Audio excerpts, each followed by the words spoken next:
So if you're just if you're logging on YouTube, yes, everybody said thank you so much for that feedback, Doug, David, and Thomas. Tom. So that's always helpful because, I'm sitting here in this room and I don't know if everything's working all right. So you guys are very helpful. So I just want to, again, remind you that you're being recorded. If you're listening to this, just listening to this via so I've learned that some people just listen to it, and we're setting up also a podcast of this. So I'm going to try to be descriptive, but you can always go to the YouTube channel and watch these videos. And if they're not available on YouTube, then a membership is going to be required. And we can talk more about how, if you're a client, you'll have access, but we can talk about membership later. But if you go to YouTube, please click the subscribe, like, and notification buttons. So this way you get the notification. And I hope you're all getting them the day before when I set these videos up. And of course, if you're on my emailing list, you're also getting the email. But I hope you're all getting the notifications via YouTube as well. All right. So our format for this webinar is going to be like every week. We're going to talk about some IRA updates for about 15 minutes. We're going to talk about the markets, and some headlines are going to be thrown in there for about 15 minutes. And then our financial planning topic today is, should I own an annuity in my IRA?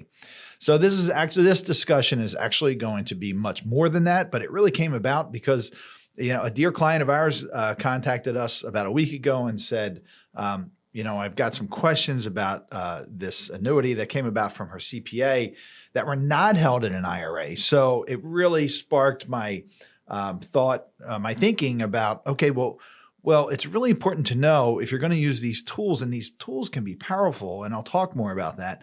Where should they sit in your buckets, the taxable, tax deferred, and tax-free buckets?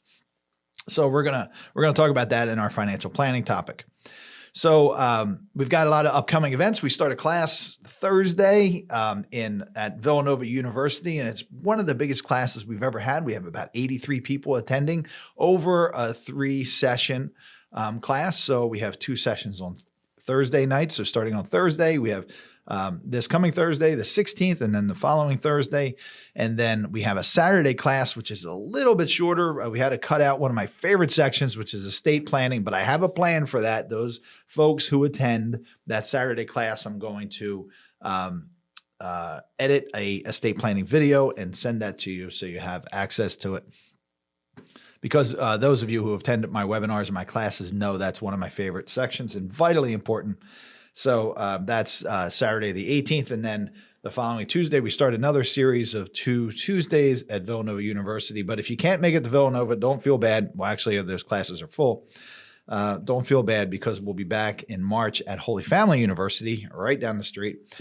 So that will be the exact same dates, actually, because February and March kind of hit the same way. So we're starting on the 16th of March, 16th and 18th, and then the following Tuesday, whatever that is. And then we'll be back over at somewhere around the Villanova area, potentially in April, and then again in June. So, and then in the meantime, we squeeze in a really exciting event on May 16th. We're going to have Ed Slott and David McKnight, 2 of the big hitters, the biggest hitters in the IRA world, are going to be on stage at the Newtown Theater just for us and 100 or so of our closest friends. So you're going to get an invitation to that. Do not miss it. Not only are we going to have great information, book signings, all that great stuff, Joe Garvey is going to be back with his scrumptious food, and I'm excited about that as well. So Newtown Theater is a great venue. Even if you have to travel 40 minutes or so, even an hour, come join us, and you will not regret it. Ed Slott and David McKnight, I will say, first time the 2 of them live on the same stage. They're going to be in Chicago the next day for their what's being billed as their first time together on a stage, but that's actually not the case. It's going to be in Newtown. Sorry, Dave. All right, so we talked about our planning topic today. Should you own an annuity in your IRA? We'll get to that in a little bit, but let's talk about the big headline today. So the January CPI, Consumer Price Index inflation number, came out today at 6.4%, higher than expected. So I don't have my market app up. Let's see, maybe I can pull it quickly here. But the markets are up slightly today, surprisingly. But, we just never know how the markets are going to respond. Here's the concern, folks, is that inflation comes back up.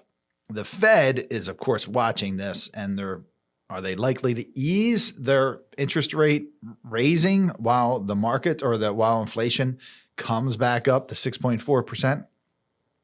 Likely not, right? So expect continued pressure on rising interest rates for the foreseeable future. All righty. So that's the big headline today. Let's go through our slot updates. So I'm going to share my screen here with you. Hopefully you can see my screen and that little box of me there. But what I like to do here is share the screen so you can read along, because this is really important information. And I want you to see exactly where it's coming from. And it's easier for you to read along with me. Now, for those of you just listening on either in your ear on YouTube or on a podcast, obviously you can't read along, but you can find this information. Actually, I don't know where you would find it publicly. You can if something really stirs you and you're listening to this, you can reach out to us at admin@Attleboro Wealth or questions@attleborowealth.com, and we'll get the article to you. So this is from Sarah Brenner. You've all met Sarah before.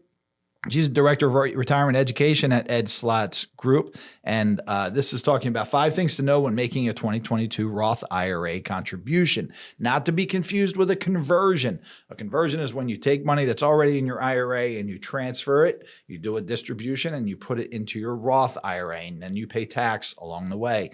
A contribution is when you take some of your earnings and you put it directly into the Roth IRA. So Sarah writes, tax season is upon us. This is the time when you might be thinking about contributing to a retirement account. You may be interested in a Roth IRA, which offers the promise of tax-free withdrawals in retirement if you follow the rules. If you're making a 2022 Roth IRA contribution, here are 5 things you need to know. Number 1, maximum contributions. I'm right here if you want to follow my cursor. If you were under age 50 in 2022, God bless you, the maximum contribution you may make to a Roth IRA for 2022 is $6,000. For those who reached age 50 in 2022, the maximum increases to $7,000. My goodness, they really give us a lot of extra money to put in there. That was sarcasm.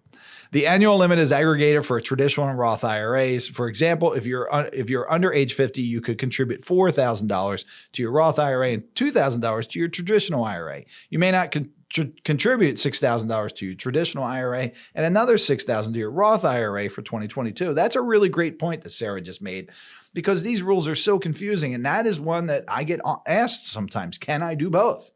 Well, you can do both, but you can't do the maximum amount into both. Really great point. But you can, and I can't remember, I read this yesterday, I can't remember if Sarah mentions this, but you can contribute to your Roth or traditional 401k and your Roth IRA. So that is a benefit. Number 2, so I'm here now. Deadline for contributing. The deadline for contributing to a Roth IRA for 2022 is April 18th, 2023. So that's the tax filing deadline for this year, because April 15th falls on a weekend or a holiday. If you have an extension to file your taxes, that does not give you more time. Sooner is better than later. Don't wait until the last minute. You never know what may happen. Custodians screw this stuff up all the time, so don't wait till the last minute. When I say custodian, I mean Fidelity, Vanguard, Charles Schwab, Merrill Lynch. They're custodians. Taxable compensation requirement. You or your spouse, this is number 3, taxable compensation requirement. You or your spouse must have taxable compensation or earned income to make a Roth IRA contribution. Passive income, such as investment income, will not work. Also, most real estate and investment income. Social Security income will not work either. Now, it says you or your spouse because you can do a spousal contribution. People forget this. So if only one spouse is working and you think, well, geez, I'm over 50. I can only put $7,000 in to my Roth. Can't do any for my spouse.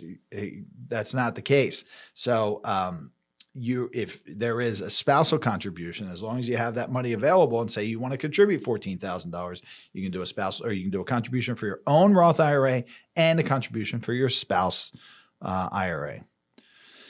So how about number 4, reporting the contribution? Be sure to let the IRA custodian know the year for which you are contributing. Again, don't assume the custodian is going to get this right. To avoid confusion, be sure you designate your contribution as a 2022 prior year contribution. If you're writing a check, make sure you write that on the memo line. I've seen this. I've seen this happen. You just have individuals just entering these things or scanning them in, and it doesn't get processed correctly, and it's a pain in the neck to fix it. Interesting fact, who don't you have to tell about your Roth IRA contribution? That would be the IRS. There is no requirement that you report a Roth IRA contribution on your 2022 federal tax return. However, it's good practice for you or your tax preparer to keep track of those Roth IRA contributions. So we've seen this in the past. If you're not keeping track of it, they can get lost. And if you have to make corrections or changes, it can be an absolute nightmare. But if you're tracking it, like one person on here today is, or did in the past, and there was an issue, it made our lives much easier to correct those issues. Your income must be under certain limits to make a Roth IRA contribution. If your income is too high, you might consider a backdoor Roth IRA. Backdoor Roth IRAs are still available to us, even with the new tax law changes. But they're very complicated. Sarah writes, you simply contribute to a traditional IRA and convert those funds. Sound intriguing? Check with a knowledgeable tax or financial advisor to see if this is a good strategy for you. There's a lot of landmines with that one, so be very, very careful. It's a great strategy, but be very, very careful. If you have pre-tax funds in any IRA, she talks about the pro rata rule will apply to your Roth conversions. That would make part of your conversion taxable. So be careful with that backdoor Roth IRA. Reach out to us if you have questions about it. Inherited IRAs and Roth conversions. This is the Slott report mailbag. So this is when people write in questions to the Slott Group, and they answer them. And these responses today are from Andy Ives. Oh my goodness. I hope we have the right sound. It looks like we do. Yeah. Okay, good. I'm sorry. I got distracted there for a second. This writes, I think that's right. Okay. I hope so. Or the sound's going to be horrible. I just inherited my spouse's inherited IRA, got it from his father. My husband, was already taking required minimum distributions based on his own single life expectancy. My question is this: do I have to empty that account in 10 years based on the Secure Act? I think this is correct, but I don't. But if I don't have to do it, I don't want to do it. So he's asking, he inherited an inherited IRA from his spouse. Husband was already taking required minimum distributions. Does the spouse now have to continue? The second spouse. Here's the answer. You may not want to, but I'm sorry to say you have to. Based on the beneficiary rules under the Secure Act, you are a successor beneficiary in this situation, and successors get the 10-year rule. Since the inherited IRA was being stretched, that means RMDs were already taken. As a successor, you get to start a fresh 10-year period. That's a positive. Now, let's just say her spouse was down to year 9, and then it all had to be depleted. Well, now she inherits that, and now she gets a new 10-year period. That's a benefit. So as a successor, you get to start a fresh 10-year period. Also, RMDs cannot be stopped. You will continue the same RMD payment schedule using the same life expectancy factor that your husband was using, but you can do it for a longer period of time, -1 each year for years 1 through 9. At the end of the 10th year, the entire account must be emptied. So we'll have to talk about what Annie just said about the RMD schedule, life expectancy factor, using -1 each year for years 1 through 9, because that is a big mistake people use with the RMD tables. They look at their RMD tables and they just say, okay, I go to my age. This is when you have an inherited IRA, not your own IRA. And they look at the tables and they say, okay, I'm going to go to my age. and that's my factor, or that's the percentage that I need to take out this year. And let's say that age is 72, just to make things easy. And then the following year, they go to 73. And again, this is for an inherited IRA. And they'll go to that factor and they'll say, okay, now I have to take this much out. That's actually the wrong way to do it. And what that leads to is taking too much too soon out of that IRA. So again, that's confusing. We could spend a whole 15 minutes on that, and maybe we should, on how to count your RMDs for a inherited IRA, RMDs being required minimum distributions. And here's what I think is our last question. So this person writes, I'm a 27-year-old working individual who wants to convert a regular 401k into a Roth IRA. In addition to the regular tax imposed, will this transfer incur the 10% penalty usually levied on early withdrawals? This is a great question, because it's not coming from a traditional IRA to a Roth IRA. This person wants to convert their money from a regular 401k to a Roth IRA. So that makes it more challenging. So this person's name is named Emily. So the answer is, Emily, Roth conversions are not subject to the 10% early withdrawal penalty, no matter how old you are. If you have the 401k check paid directly to you, the plan is required to withhold 20% for taxes. But as long as you deposit the money into a Roth IRA within 60 days, it will qualify as a valid conversion and no penalty will apply. A better option would be to do a direct rollover transfer. Have the 401k make the check payable to your Roth IRA custodian for the benefit of Emily. I'm scrolling down so you can catch up. The plan I'm right here where it says the plan. The plan can send the entire balance with no 20% tax withheld. That way you get the full amount into a Roth IRA. Please, both of these transactions will be taxable, as you mentioned, but no 10% penalty will apply. So that works technically, what Andy's talking about. But if you're under 59 and a half, you often can't do a rollover while you're still working. So it would only work. And actually, I don't know any case where if you're under 59 and a half that you could do a rollover from your 401k while you're still working. So that would work if you're over 59 and a half, or if you've since left the company. That would make sense. But an easier way would be to transfer, as Andy had said it. Well, he said go directly to the Roth IRA. I would do it this way. I would do a rollover to a traditional IRA and then do a conversion to the Roth, adding a separate step, but you've got a bit more of a cleaner process. But good stuff as always. All right, let's move on here. So we've got a new entry into the research this week, and that's Cornerstone Portfolio Research. And I'm going to talk more about Cornerstone in the weeks and months ahead here. But they produce a research report that I've been reading over the past few months, and I think it's pretty good. So they write, I just pulled some bulleted areas. Investors appeared to bet on the Fed achieving a soft landing as stocks moved higher in January, though remaining in the recent trading range, which just, I'm not even going to talk about that. But basically, they're saying that stocks moved so much higher in January because the Fed is looking to achieve that soft landing. And what that soft landing means is we're going to raise interest rates high enough so that inflation comes down to the level that we want without crashing the economy. That's a soft landing. Still yet to be seen, right?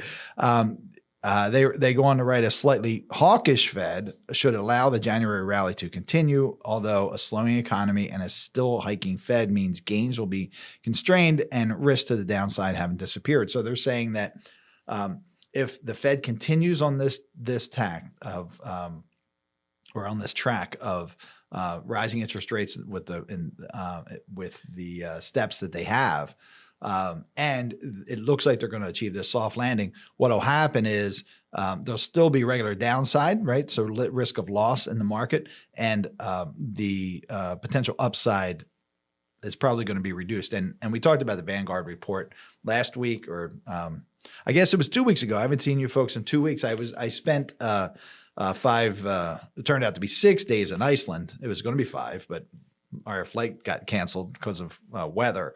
And I, from what we flew out in, you could only see about 30 yards in front of you. So I can't imagine how bad the weather was for it to cancel. But really great trip. If you haven't been there, take the time to go. It's beautiful and lots of fun there. So we didn't have webinar last week. That's my point of that.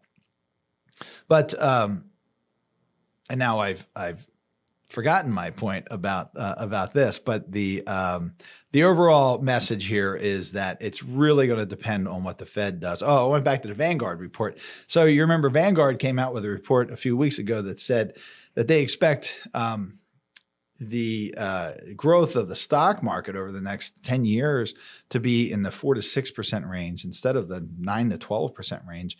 And I don't have the report in front of me, so the numbers might be a little off, but much, much lower than what they've been in the past. So that's concerning, of course, because especially when you have very high interest rates, you want some growth in the market.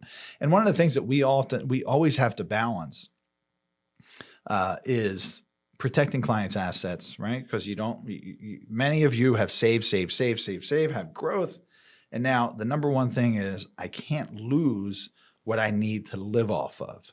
So not losing money and not losing what you need to live off of are two vastly different things. And that what I need to live off of changes over time, even if if that amount is the same, right? Let's say it's $100,000 a year. Even if you're able to keep that amount the same over time, well, of course, inflation is going to make that amount higher over time. So there are two risks of losing what you have to live off of in retirement, and that is market loss, of course. Right? Suddenly we're down 15%, 20%, 40% in the markets like we've seen before. Well, the other is erosion of that same dollar that's going to help you cover your $100,000 in costs. And that comes in the form of inflation. And that's why we have to take risk in the markets. And that's why it's such a challenge. So, we have to be very, very balanced in our approach. Now, if you've listened to me more than 2 or 3 times, you know my answer to this: asset allocation, principal protection, and account segmentation. I believe that that's the answer. But the balance always is you just can't be too conservative in your portfolios, because inflation is just as much risk, and it's a compounding risk, right? It builds on top of itself. As market losses, frankly. So beware. Make sure you've got a good plan. Make sure you've got all of your investments aligned as they should within your plan, and make sure you're taking advantage of all the tools available to you. All right. So now let's look at what the markets did. And let me share this, folks. I know you all like it. I'm going to give it to the credit to Invesco where it belongs, but let's look at it together. So where's my cursor? Here's the Dow Jones Industrial Average. I think you can see that. I don't know how to make that darker, but it was down 0.11 for the week, up to this. So this is closing. You can see here week, February 10th.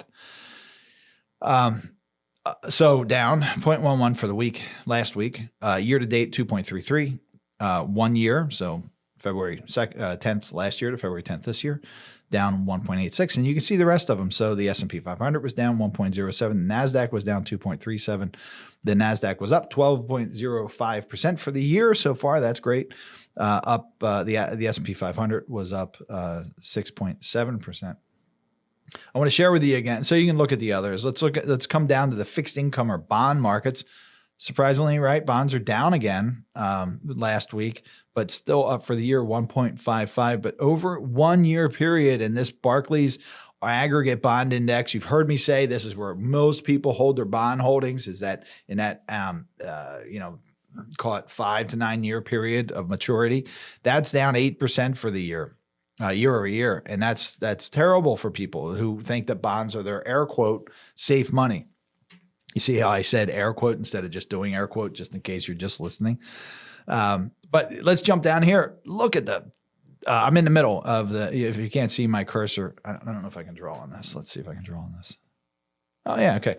So here I am. I'm at the 6-month treasury right here. Look at that, 4.9%. I'm going to make that a little larger. 4.9% for the 6-month treasury. That means you get an annualized 4.9% for holding U.S. treasury bonds, the safest investment on the planet. 4.9% annualized. the 3-month treasury is really close to that. And frankly, money markets are getting very, very close to that. So this sounds great, but it's a major concern because look at the 10-year treasury is less, 3.73. And that's where we have this continuing to be inverted yield curve, right? So let's give it the up that it deserves there. But that is a really, really strong sign of a recession. So we've got to be concerned about that. All right. I hope that's helpful. Okay. Don't know where that went, but I just completely lost my notes. Let's find them again. Well, that was crazy. Stand by. I need a moment. There they are. Okay. All right. Okay, there we go. We're back. All right. So there's also some good information from Seeking Alpha is a website that I use for a lot of research. And it's interesting because they're not all Wall Street analysts who write in here. They're individuals and also very well thought out and well-educated individuals. But I think this is an interesting website if you're interested in doing some of your own research. So I pay for the professional version of it, but you can get a lot of good information from it on their free service. So there was an article today that talked about the fact that earnings weren't necessarily being booked appropriately, and the concern. This author writes that the S&P 500 could correct, which means we could have a downturn between 7 and 10% in the next 3 to 4 months, because they just feel like there's just a little bit of exuberance around the fact that inflation has notched down, and some of the words from the Fed chair. So I thought that was interesting. Complacency is not a strategy. Inflation is not dead. We're getting ahead of ourselves is what the person wrote. So I thought that was good to include that. The folks from Empower this week had a more positive thought about the future of the markets for this year, and just an overall theme seemed to be that the Fed is on the right track. I'll just put it that way. All right, let's move into our financial planning topic, and I'm going to share my screen with you again. Let me pull up my whiteboard. I'm just seeing a question from Doug. So let me read this question to you. Doug writes, if you inherit your spouse's IRA upon their death, does the 10-year withdrawal rule apply? So Doug, under the Secure Act and now the Secure 2.0 version of that, any inherited IRA has to be depleted within 10 years. So it's the 10th year or the year following the year of the original owner's passing. The question becomes, so the answer is yes. Does the 10-year withdrawal rule apply if you inherit your spouse's IRA upon the death? So if you treat it as an inherited IRA, the answer is yes. So before I come back to the spouse's options, let me say this. But if your spouse, for example, passed away after her required beginning date, and that is different depending on what where she fell. So let's say it happened, God forbid, today, and it was age 73, and actually she wouldn't have to take her first RMD until next year, right? Until April 1st of the following year. But so that's that. Let's do that example a little differently. Let's say that God forbid she passed at the end of last year. So then her first RMD, and she was 72 at the time, her first RMD would be April 1st of this year, 2023. That still doesn't give me my example that I want. So the point being that if the required beginning date has already passed, and you treat it, and you're a spouse and you treat it as an inherited IRA, then you have to take RMDs during that time. So remember that Sarah Brenner used that, like the Rolling Stones say, once you start me up, you can never stop. So once those RMDs start, they can never be stopped. So if you're a non-eligible designated beneficiary, or if you're a spouse who treats the IRA that you inherit as an inherited IRA, and the person who owned the IRA had already passed the required beginning date, then you have to take RMDs. Now, if that person didn't pass, so let's go back to the two terrible examples I used where it was before the required beginning date. Then you don't have, and you treat it as an inherited IRA, then you don't have to take RMDs in that 10-year period, and you can wait until the 10th year. Now, a simple answer to that may also be that if you inherit your spouse's IRA, you can treat it as your own. So there's some reasons to do that and some reasons to keep it as an inherited IRA. But what do I mean by treating it as your own? You can roll it over into your own IRA. Now, a reason that you may not want to do that is you might be in RMD age yourself and your spouse hadn't triggered RMDs, and they'll give you some flexibility if you keep your inherited IRA as an inherited IRA. Because, Doug, if you rolled over, let's just say you were RMD age and your spouse wasn't, you inherited her IRA, and all of the rules that I just told you about apply to that.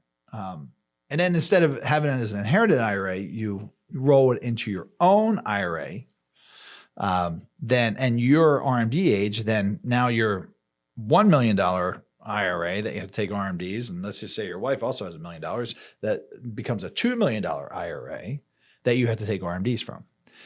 So again, it's complicated, but I hope you understand my answer. Okay, let's move on to the financial planning topic. All right, so you're going to see me looking down here because I'm going to draw on this. So let me just move this about. And the topic is annuities and IRAs. Are they a good idea or not? So let's talk about a little bit about annuities, kind of 101, right? Structure and purpose of annuities. Well, a company called TIAA-CREF went to Congress and said, we want to structure these investments that allow tax deferral, really, that are not retirement accounts. And they were really the first ones who allowed annuities under, or pushed for the legislation for annuities. So any annuity on its own, whether it's in an IRA or a non-IRA, taxable account, an IRA or Roth IRA, they have tax protection. Anything is tax deferred, right? So you have your annuity in a bubble, and you put $1 million in an annuity, and it grows to $2 million. And there's no tax. As long as it's in that bubble, there's no tax. Well, the problem becomes when that bubble is pierced and you take anything out of there. Let's just say you draw $100,000. Well, if you take money out of there, that $100,000, that is taxed at what we call ordinary income. And that is just like you earned it, flows right into those marginal tax rates. And you're taxed wherever that lands. Now, you might say, well, that sounds just like an IRA, and it is just like an IRA. The trouble arises when someone owns these annuities outside of an IRA. We're going to talk about that a little bit more in a moment, because you've now created this future tax deferred issue or item for the rest of your life. So, annuities are tax deferred by their structure, and anything that comes out of there uses this LIFO, that is last in, first out. So that means this $1 million difference, let's make this a little bit bigger for illustrations. So this $1 million difference between the $1 million and $2 million in growth, well, that's the first thing that has to come out of this bubble before this $1 million is touched. So what does that mean? Is that anything that comes out, so if this is not in an IRA, right? So this is in what we call the taxable bucket, and we can put a bucket around it. Anything that comes out, this $1 million difference that comes out of that bubble, the annuity bubble, I just made that up, is going to be taxed, as I said, ordinary income. Whether you take the whole $1 million out, whether you take it in increments like the $100,000 or $10,000, whatever you want to take out, it's going to be taxed as ordinary income until you get back to this $1 million. And then that is a return of principal, right? That's the amount that you put in. So they're not going to tax that again. And that's if it's in a taxable account. but it uses this last in, first out. Now, the difference is if you own individual ETFs, you could do it. Exchange traded funds, stock, you can certainly do it. And I had $2 million worth of stock. I could really kind of pick and choose what lots I want to sell and determine how much tax I'm going to owe from those lots. Can't do that in annuity. The IRS says last in, first out. Whatever comes in last, that's the growth, right? The difference between the $1 million and $2 million, that's what's going to come out first. So I hope that makes sense. So annuities inherently are tax deferred on their own, even if they're not in an IRA or a Roth IRA. Annuities have evolved quite a bit. There are a lot of different forms of annuities. I'm not going to go over, in the detail. There are variable annuities. There are single premium immediate annuities. There are fixed index annuities. I'm going to kind of focus on the fixed indexed annuities right now. They're the ones that we like to use when it makes sense. So they typically don't have any fees. They offer principal protection, where that simply means that you cannot lose money in any given year. Hallelujah for these last year. Very modest returns, generally somewhere between 3, 4, 5, 6%. We've seen higher, but if you're doing 5 to 6% or 4 to 6% in your annuity, that's a really great thing just from a growth and a principal protection point of view. But they can offer principal protection. So, in any given year, your worst year is 0. So that helps you because if the markets, let's say a lot of people were down 15% last year. If you're able to just erase this 15% and the worst that you can do is 0, and the next year is modest, let's say you only earn 3% the following year, well, you're starting right from here. So 3%, starting at 0 every year is much better than trying to dig out of this hole. And, and that kind of resets. So now after your 3%, that's your new 0, right? So in the following year, if you do another 3%, you can kind of see how it stacks up, I hope. So that principal protection is very, very valuable to the management of what we talked about before, making sure your money is going to be there when you need it. A lot of these can also have guaranteed lifetime income, and this gets really enticing if that's what you need. And really, I talk about it later, can be powerful. But there are, huge multiples that you can take out and kind of create your own pension. Then you got to ask yourself, where do you want this pension to come from? Do you want it to be like my friend and mentor Ed Slott says, forever taxed, or do you want it to be never taxed? So we'll get there on that. And then we have estate planning benefits. So outside of, I just bumped the microphone, outside of IRAs, whether it's a Roth IRA or traditional IRA, the annuity allows you to assign beneficiary designations. And boy, that's helpful. So if you've got this annuity in your taxable account, you can name beneficiaries just like you can IRAs, life insurance, and whatnot. And that's really helpful from an estate planning point of view because you get to name exactly who's going to get your money. You should name beneficiaries if you have it instead of it going to your estate, in my opinion, because every person can then have an option of how they're going to receive distributions from that annuity. And they can take lifetime distributions. They can take a distribution over 5 years or 10 years or lump sum. And it depends on the company. So they all offer different options. So there's some estate planning benefits. And like I said, they can be powerful. So we can take a principal protected annuity, help manage the risk of the markets with the annuity, and have guaranteed income at some point in the future, or even the following year if needed. But if we're able to let these marinate for a little while and generate this future income growth, then you can build really a pension again for yourself that you can't outlive, just like your company pension, just like a government pension, just like Social Security. And often we can do that for spouses, 2 people. And that's where it gets really exciting. The devil's in the details. You got to understand what you're getting into. You got to understand the pros and cons of the platform, but they can be very, very powerful. They can change financial plans like that. And we have times when we have plans that are not looking good, and then we put in an annuity structure for principal protection and future income, and it helps turn everything around. So they can be powerful, but boy, they can be burdensome. And typically they can be burdensome when we go back and we have them in this taxable bucket. Because I want you to think about it for a second. If you say, okay, I want a guaranteed pension that I can't outlive, if you have your option, where do you want that pension? Let's go back to these buckets.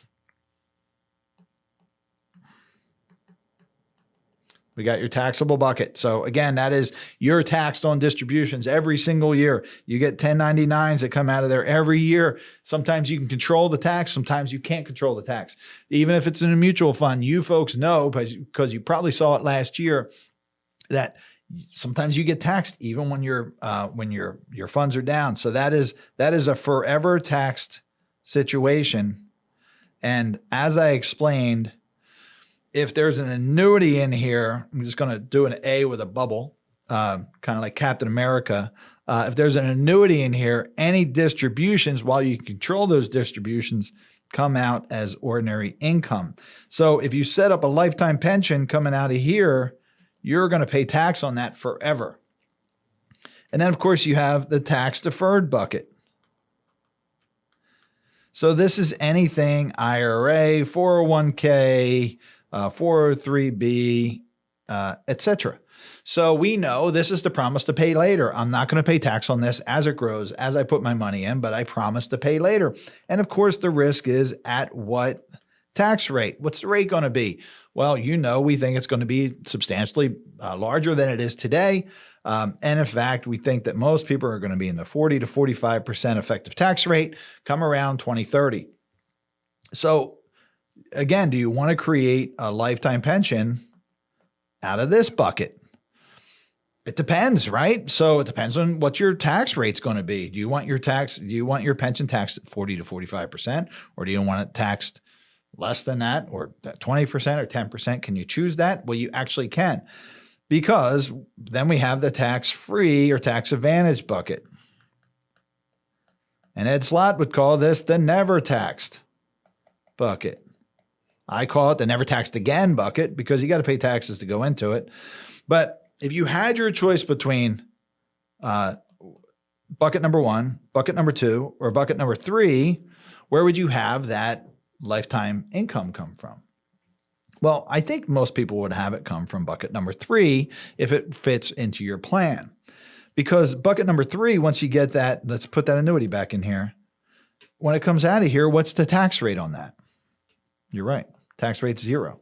It can start here in this bucket number 2, right? We can have an annuity in here, and we can periodically move that $1 million, just that example I used, annuity over here. We can choose the tax rate that we're paying because we look at it every year. And then we let it grow over here, let that if you're using that income benefit marinate, you build it in the Roth side, and then whatever you take out is tax free.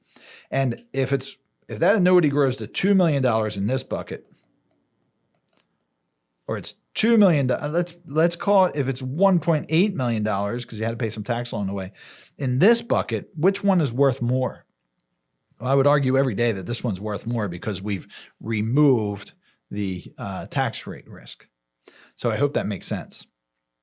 So I've explained why it makes sense to have those annuities in the tax advantage bucket. So to go back to my original question that I posed to you, does it make sense to own an annuity in my IRA? It does. There is no added benefit to, for a lot of people, it does. I don't ever want to generalize. Sometimes it doesn't make sense for folks. So, but if you're going to own it, in my opinion, the worst place, let's make it red here because I want to drive this home. The worst place to own the annuity is in the taxable bucket. Now, we have clients with annuities in our taxable bucket who are living well off of them, and that's fine. But if you're concerned about rising taxes in the future, if you have a certain amount of money, then having money in that taxable bucket in an annuity makes life more challenging. We are often unraveling these to be able to, you defer them to a life insurance contractor or make Roth IRA contributions, something like that, because we want that money to go. Remember, I'm going to make this green because it's not as tragic as the red.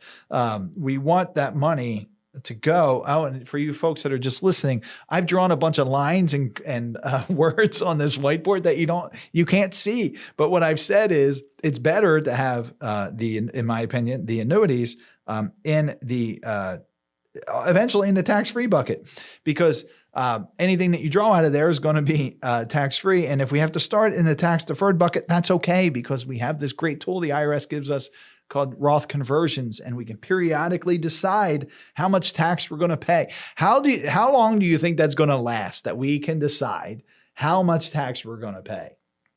At some point it goes away, right? Because at some point you have to take required minimum distributions. You have to, you're just there, and you have no choice about how much tax you're going to pay. So take advantage of it while we can. So I think I've covered it. I think the answer is, should you own an annuity in your IRA? Well, I would say owning an annuity in your Roth IRA is possible, is preferable. You may be able to keep a small amount in your traditional IRA, and that often makes sense. And that's dependent on what your situation is. Some people can keep up to $500,000 in their traditional IRA and never pay tax on it. That doesn't happen too often, but sometimes it's 200,000. I've probably seen 300,000 in real life, but for many people that number is zero. So you got to determine how much you should have in each one of these buckets. And if you're going to have an annuity strategy, that annuity strategy should probably be mostly in the Roth. And again, it can make sense to have it in the traditional IRA bucket as well for a portion of it, but rarely in that taxable bucket. Because that has a forever tax. Remember Ed's words, it's forever taxed, and you're never going to be able to control that. And you're going to be at the mercy of Congress and the IRS as to what tax rate you're going to pay. All right. So, folks, that's it for today. I hope you enjoyed it. Let's see if I have any other. I'm looking for my cursor. I hope you enjoyed it. I hope it was educational. I hope it got you to that next step or answered those questions, whatever you needed to work on your retirement plan, because it's so darn important. You only get to do this once, and do it now. Stay in touch. Keep listening to these webinars. I've never heard anybody say, well, geez, I started this too early. I wish I would have waited a while to do my retirement planning. Nobody has ever said that to me. So do it now. Take care of things now. Walter, let's see if that's a question. Guaranteed lifetime income, but not purchasing power. Any annuities with inflation protection? I'm happy to talk to you. There is a great company out there, and I don't want to mention the name, but they have a great inflation protection item built into their annuity. And that's what I use when we're using guaranteed income, because anytime you get growth from the index, you get an increase on the income amount. So Walter, I am happy to talk to you about that. So if you want to book time, you know where to reach me, sir. You email me often, and I appreciate that. So happy to talk to you about it. I hope this was helpful. We'll see you next week. Hopefully it'll go off smooth and no more technical issues, although I think everything worked for you folks. So have a great week, and reach out if you have any questions or want to schedule time. Take care.